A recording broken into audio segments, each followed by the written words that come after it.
natin ito sa ano, bayabas sa bagong gawin. Hanapan natin ang magandang forma. Siguro, ganito.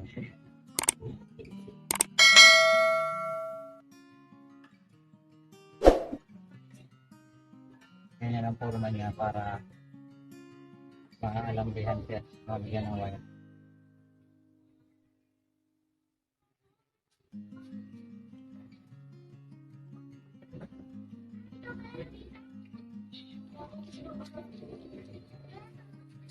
Yan. Tapos lagyan natin ng bakod.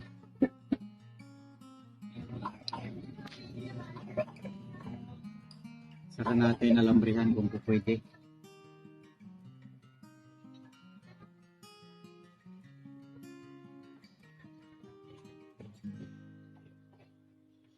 Kahit alambrihan natin ito, magiging ano ito, magiging 6 bonsai.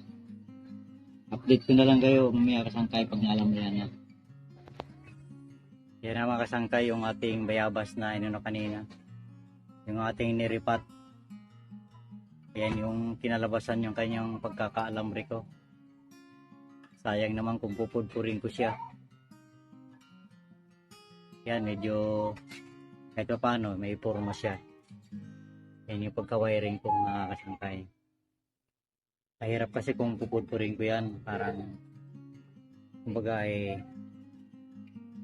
double purpose din ako. Maaring bumunga siya. Isang taon na yan na minarkot ko mga kasangkay yung bayabas. Malalaki ang bunga nito eh. Akala ko kanina wala siyang walang paraan na magkaroon siya ng forma. Ito nakakuha ko naman na. Yan bali ginawa ko na lang siyang windswept style. Kasi kanina naka-diretso lang yan siya eh. Naka-formal upright. Ngayon windswept na yan mga kasangkay. Okay. Maraming salamat mga kasangkay. Pagka nagustuhan nyo to, baka naman pwedeng mag-subscribe naman kayo mga kasangkay. Para yung mga gagawin ko pa ay mapanood ninyo. Maraming salamat sa inyo mga kasangkay. Magandang umaga.